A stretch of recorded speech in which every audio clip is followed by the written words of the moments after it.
Hello and welcome back to Mario Kart 64, where last time we played through the Mushroom Cup on 100cc, and today we're going to be playing through the Flower Cup on 100cc, and we're going to be using Donkey Kong, he said hesitantly, knowing how badly this went the last time we tried this song and dance, but let's hope his controls are a bit better this time around, shall we? Anyway, we're gonna get started with the Flower Cup, featuring Toad's Turnpike, Frappe Snowland, Choco Mountain, and Mario Raceway. So without further ado, let's get this show on the road.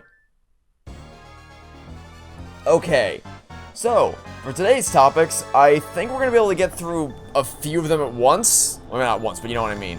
Because, please drive, thank you, please. Okay, well, we are already out to a very poor start, but he controls fine. That's good. Remember in Super Mario Kart when both he and Bowser had absolutely abhorrent handling? It's nice to see that they've clearly remedied that for this game. Anyway, we should be able to get through. Okay, that was a banana. We should be able to get through more topics today, if only because the first few topics that I plan on addressing, I don't really have much to say on, and the first of which is good and bad detective shows on TV. And the reason I have so little to say about this is because I don't really watch any. I don't, like, I know that there's plenty of, there's no shortage of detective style shows out there. I just don't watch any of them. The closest you'll ever get, I think I just phased through that car. I mean, I'm not gonna complain because it means I, didn't get hit by the car, but I'm pretty damn sure that I just phased right through that vehicle. Also, good God, the rubber banding is just, I don't even. It's insane. The sheer amount of rubber banding the AI is capable of in this game is on another level. Okay, didn't phase through that one. Didn't phase through that car, that's for damn sure. Yeah, the closest that I'll get is something like The Rookie, because The Rookie is genuinely one of my favorite TV shows of all time. That's a lot of bananas. Who dumped their entire train of bananas right in this one specific part of the track? That was very nice of you, whatever, who did that. But The Rookie is not really a detective show, it's a cop show, although there is a character in it who becomes a detective at some point, and then there is a detective element to it in some capacity. But for the most part, it's more of a cop show than anything else. But still, that's the closest that you'll get. I guess outside of any show that has an overarching mystery, for instance, Stranger Things has the mystery of what's going on with the supernatural elements throughout the season. Manifest, if you count that, which you really shouldn't, there is an ongoing mystery of what's happening with everything there. But those aren't detective shows, those are just mystery shows, which is a difference. So there's plenty of mystery style shows like that I watch. But full-on detective shows with an actual detective, not so much. I knew I shouldn't have tried that. I was trying to squeeze between the railing and the truck. Turns out, didn't go too well. Oh, God almighty. Jesus Christ. Oh boy, okay. It's okay. It's okay. The slippery handling doesn't bode well when there's cars all around you that can crush you in an instant. Definitely not an ideal combination. Toad's Turnpike plus slippery handling is not a match made in heaven, believe it or not. Okay, probably should have gotten hit there, but I didn't, thankfully. Okay, good lord. Okay, at least Bowser got hit too. At least Bowser got hit too. That's a fake item box. No. Oh, are you kidding me? Really? Really? You're gonna get that close together? Really? Are we sure about that? Are we sure you want to put the cars that close to each other? To where I can't even squeeze through the... Okay. Also, the collision detection on the cars, like the actual kart racers, seems to... Like, how... I can't... Okay. There was no... my only option there was to try to squeeze through the little corner there. If I tried to race down the middle of the trucks, I was just gonna get squashed immediately. Okay. I'm not looking forward to doing that track on 150cc. That's for damn sure. I'm not looking forward to that at all. But yeah, in conclusion, don't really watch a lot of detective shows. There's plenty of mystery shows, like, for instance, Clickbait is a show that's on Netflix that I watched recently. Well, not recently. More like, Clickbait was the show that I watched in the week leading up to, or more like the last few days leading up to Halo Infinite, because I just needed something. I was going stir crazy waiting for it, so I just needed something to occupy my time while I waited for the game to come out. So I just decided to binge watch the Clickbait. And really, I just watched it for that reason, was to just have have something to occupy my time to keep my brain stimulated, so I didn't go completely out of my mind waiting for Halo Infinite to come out. But I ended up actually really loving the show. It's a really tense mystery that keeps you constantly guessing, and even there's not many mystery style anything that can keep me surprised up to the final reveal. But clickbait is one of them. So absolutely check out clickbait if you get the chance. It's great. So, you know, there's plenty of mystery shows like that, but proper detective shows, not so much. So I unfortunately, yeah, Toad, you did not get that close to the rubber banding in this game. It's like, I know I keep going on about it, but it's just, the rubber banding is absurd. Like, I'm starting to think Nintendo might have did Toad just, am I going insane, or I swear Toad just disappeared off the screen for a minute there. I swear he just disappeared off the damn screen, but whatever. I think Nintendo might have a monopoly on the rubber band industry. Just with how insane it is in this game. Anyway, so that's all I have to say about detective shows, which is to say I don't have much to say about them. So I guess a different topic I could go off about is, someone asked what are some of the worst Toy Story 4, Apollo Justice, and Danganronpa defenses that I've seen.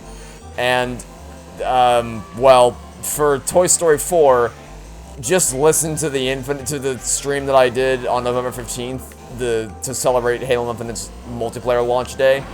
Just watch that stream and you'll see for yourself precisely how, okay, that was not part of the plan. You'll see for yourself precisely how bad Toy Story 4 defenders are at their job, which is to defend the movie.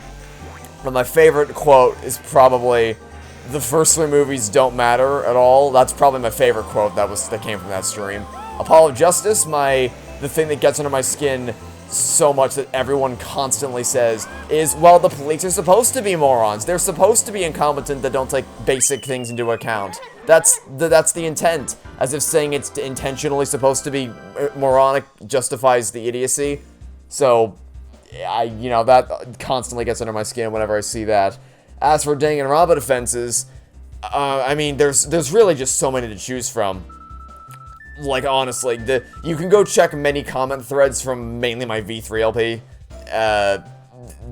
You probably, if you saw my Let's Play, you know the one comment chain I'm talking about. There's a lot of crap that came out of that Let's Play, and just my coverage of Danganronpa in general. But I think the peak, like, when I hit my limit was, well, I mean, so there's the whole thing with people saying, spoilers for the end of E3s if you care, that, oh, it's all a TV show. Don't you understand the thematic relevance of it being a TV show? Don't you understand what it means on a thematic level when it makes you question your relationship to the piece of media, and you as a fan and your obsession and devotion to the thing? Don't you appreciate what it's trying to accomplish with that messaging? No, I don't. Because what people say this all the time, that, oh, well, you got to think of the theme and the message. I don't care what your theme and message is if the content of the story either directly contradicts it, or even if it doesn't contradict it, it is still, like, for instance, we can just go with V3 in general. V3's ending literally erases the first 3 games from continuity by saying they're all a TV show. None of it was ever real. And someone can say, well, that's the theme. The theme is all about the relationship with fictional media and people's attachment to it, and whether fiction really matters at all. Does it mean anything even if it's not real? But it's like, I don't care if that's your message, because in doing so, in accomplishing that message, you have successfully made it so that everything that happened prior to that game is completely and utterly meaningless. So I don't care what your theme is, you erased your continuity. You're not getting away with that. But putting that aside, I think the absolute peak of Danganronpa Defenders is when people tried to deny how science works. Because the opening case, or the opening chapter of Danganronpa V3 relies around basically, it banks on you having absolutely no understanding of momentum or basic, like, middle school level, elementary school level physics. It really wants you to just forget how basic science works. Because if you think about science for even a single second, it all falls apart at the seams. So there are people genuinely trying to explain. Toad? No, I'm not going crazy. No, you saw that. You saw that bullshit. You saw that. You saw Toad teleport into the scene. He wasn't there. And then one second later, he just faded it in. He faded in. He just evaporated it into existence. Okay. Sure thing. If that's what you think happened there, game, then by all means go for it.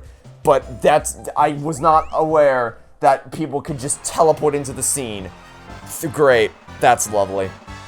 But yeah, when you get to the point in defending, if you're at a point in defending your game that you have to deny basic science to do it, maybe reevaluate the position you're taking, because I promise you that does not end well for you. If you have to deny science, you're on the wrong team. You might want to pick a different team, because the one you've made a wrong turn somewhere along the way. You might want to reevaluate your life choices up until that point, because it's just, I mean, I guess at this point I'm just not even surprised when stuff like that happens, because I don't know if I've told the story on the channel before. I probably have, but I'm gonna tell it again. You know, stop me if you heard this one before. Not that you can stop me, because this isn't a live stream, but you know what I mean. So when I was in 8th grade, I was in an introductory physical science course, which is basically just 9th grade. It was a high school level class, and the reason I say that is because it gave us, like, it counted as a credit for high school, so we didn't have to take that kind of science again. So it counted, basically it gave us an additional science credit for our high school years after we graduated middle school. So it was a little bit of biology, physics, and chemistry, which is really cool, because we did a lot of really advanced and really cool science experiments, which I know, you know, haha, the nerds talking about nerdy science things, but what can I say? I have a passion for this stuff. So it was a great class to be in, but until you realize that the teacher doesn't understand basic science, because problem one is that she was learning the class along with us. That is not an exaggeration. She was not qualified to teach that class, so every night she went to I think she went to a college, like a local university, that was teaching the same class that we were learning, which is interesting because it was apparently a high school level class, so she went to a college to learn, but whatever. Point being, she was learning the class along with us, so she wasn't qualified to teach it. She had to learn it as we went along, and then she would regurgitate the material she learned the previous night of class in our class the next day. But as if that wasn't bad enough, she argued to the death that Jupiter did not have rings. She was adamant about that. But it's like, really? Are you sure about that? Would you like me to pull up a picture of Jupiter right now for you? Do you want to go? Do you want to go down that route? I'm not sure you want to go down that route. Well, we went down that route, and yes, for those who don't know, Jupiter does in fact have rings.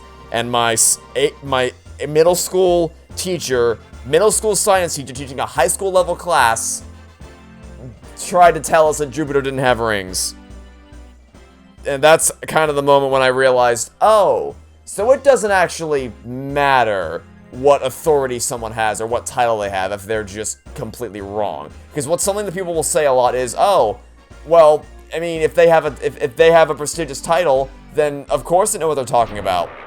Like, for instance, oh, they're a professional, I don't know, Halo player. They must know what they're talking about. Really? Or, better yet, oh, Josh Cooley wrote Toy Story 4. He must know what he's doing. That's not how that works. Just because you have a prestigious title doesn't mean jack shit. And just because you have the title of science teacher doesn't mean you understand literally anything about science. Well, that was a rant. I hope you enjoyed. We didn't rank in the top 3. That's quite embarrassing, but I blame Toad's Turnpike. That course kind of screwed us over. Granted, the snow level didn't really do much for us either, but I still blame Toad's Turnpike. Anyway, that'll be it for now. Thanks for watching. Stay tuned for next time. I'll catch you all tomorrow for some more Mario Kart 64. Goodbye.